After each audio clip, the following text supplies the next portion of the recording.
Buksan natin.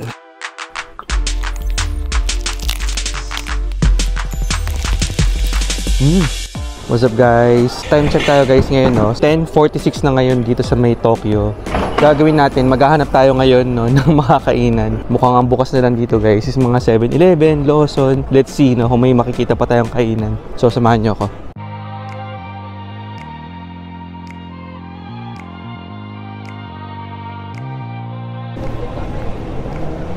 So may nakita tayong 7-Eleven sa bandang side. Actually guys, galing na tayo sa Lawson dito eh. So kung muna makakita naman ng next na 7-Eleven, malapit lang din sa Asakusa para meron din kayo information. Ito to, 7-Eleven.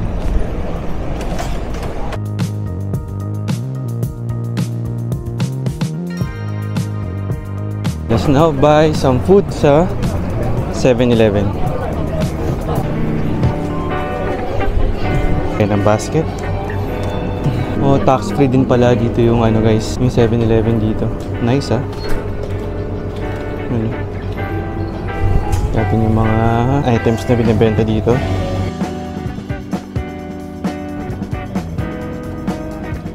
Yung cute oh, pero ano, half lang na spam.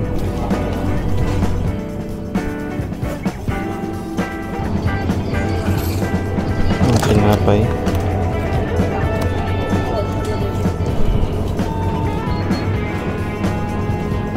Dito mukhang masarap siya.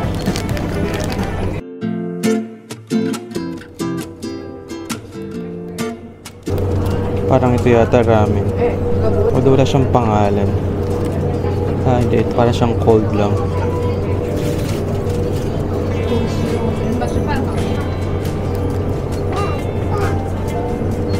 Tapos pag-try tayo na mga onigiris.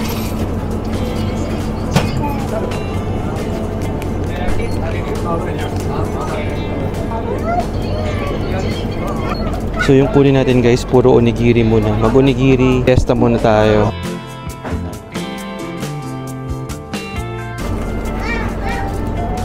Kaya tayo ng isa na this type. And itong egg nila na onigiri. Okay, salty grilled mackerel. Tingnan guys oh, meron silang strawberry. Pero of course, since nasa 7-Eleven ka, mas mahal siya. It's 450 versus 500 na isang malaki kapag nasa supermarket. So ito naman yung mga salads nila. Dami oh. So punong-puno. So dito naman sa mga fresh salmon. Ano ba to? Chicken ba to? Siyempre guys, meron din silang gyoza. Sarap po, merong quail egg. Ah, hindi. Sorry, ano pala to? Garlic pickled in soy sauce. Kala ko quail egg. Grilled fatty pork.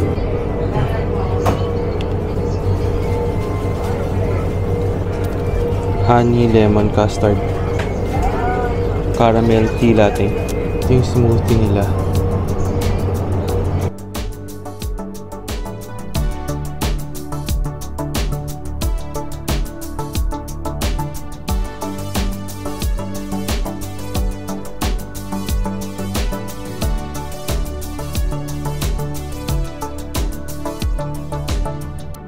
Look at this oh, meron silang custard cream and chocolate eclair. Try natin to. Jelly brown sugar syrup. Siya masarap. Tapos syempre, mag-try din tayo, no?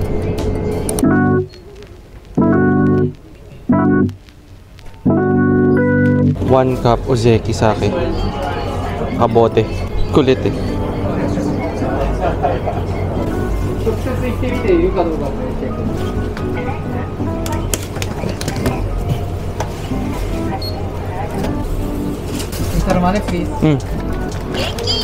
Grabe guys, so dito ako magbabayad sa kanila.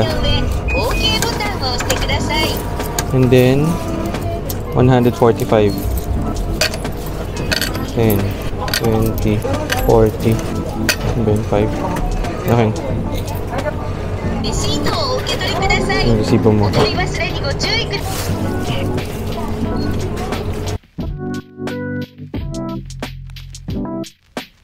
So we have our 7-Eleven na guys. Uwi na tayo sa hotel. Let's go. What's up guys? Kamusta? So, nandito na tayo ngayon no, sa hotel natin. And tara, umpisahan na natin kainin yung mga binili natin sa 7-Eleven. So, as I've shared to you guys, bumili tayo ng 4 no, na onigiri. So, wait lang ilatag natin tong onigiri na to na 4. Tapos, saka natin tingnan. So, we have this spicy pollock roe, pork sausage, garlic mayonnaise, pork, egg, and soy sauce. Meron tayong salty grilled mackerel. Dessert natin. This is also a dessert. Jelly brown sugar syrup and our drink, Calpis water. Let's try this. So, meron silang easy to peel no, na packaging. Yan siya. Tutuloy-tuloy lang muna natin. And then, i-remove lang natin to, diba? Yan siya kainin rice. Itadakimasu. So, kainin natin.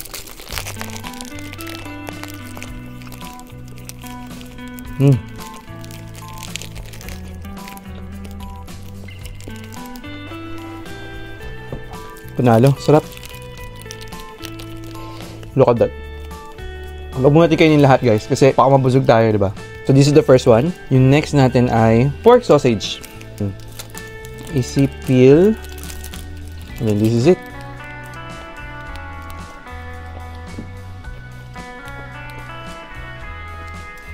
Yung lasa nito guys, para siyang spam rice na mayroong mayonnaise sa loob. It's so good. Ang sarap. Yung mayonnaise sa loob guys, malalasahan mo para siyang Japanese mayo. Yung para siyang QP no. Pero hindi ko alam kung ano nilagay nila sa loob. But tayo mga Pilipino, sanay tayo sa ganung lasa. Is kaanin yung kinakain natin, kailangan tayo na pampatulak. Let's have Calpis water.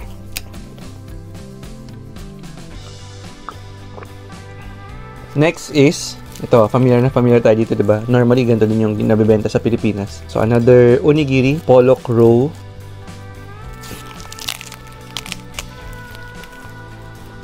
Yung magic talaga sa mga ganito, sa onigiri, dapat intact siya para at least pag kinagat mo siya or isinubo mo, hindi siya maglalasog-lasog. So, this is a good rice kasi syempre, Japanese rice, right? So, makakain mo ng buo, yung buong onigiri na hindi siya makalat.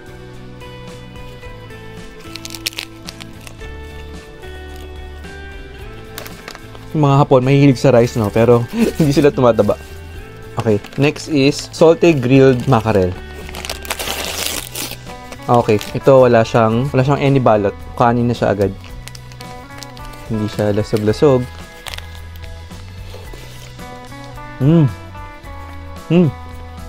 Sarap.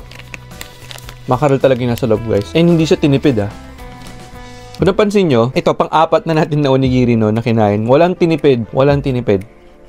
And the price point, kaya natin yung presyo na to, no? So, kung i-convert mo siya sa Philippine peso, parang almost the same ng nabibili natin dyan sa Pilipinas.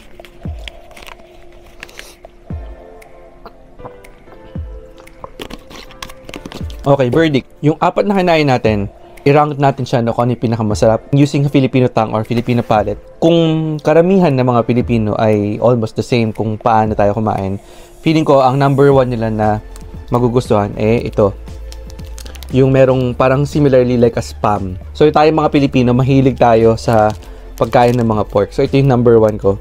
Feeling ko number 2 natin is itong with egg. Kasi sobrang familiar tayo sa itsura, sa lasa, so hindi tayo maninibago. Pangatlo ko would be the mackerel because yung mackerel guys, marami naman din tayong supply no ng isda. So feeling ko makaka-relate din tayo dito. Ang hindi lang ako makaka-sure na 100% makaka-relate tayo dito. Pollock roe. So feeling ko ito yung hindi tayo masyado makaka-relate. Pero masarap siya, okay? So rice overload tayo ngayon.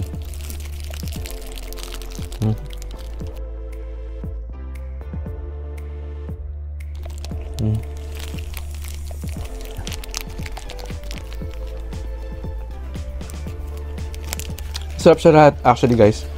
Siguro kung tanghalian to or nasa bandang maaga pa tayo, mauubos ko tong 4 na to. Tapos ang sarap pa ng partner nyo, Calpis water. Meron tayong binili na dessert. Ito very popular din yata to dito sa Japan eh. Ang tawag sa kanya, jelly brown sugar syrup. Buksan natin. Okay. Bango. Okay. Medyo ano siya, gummies or jellies yung texture niya.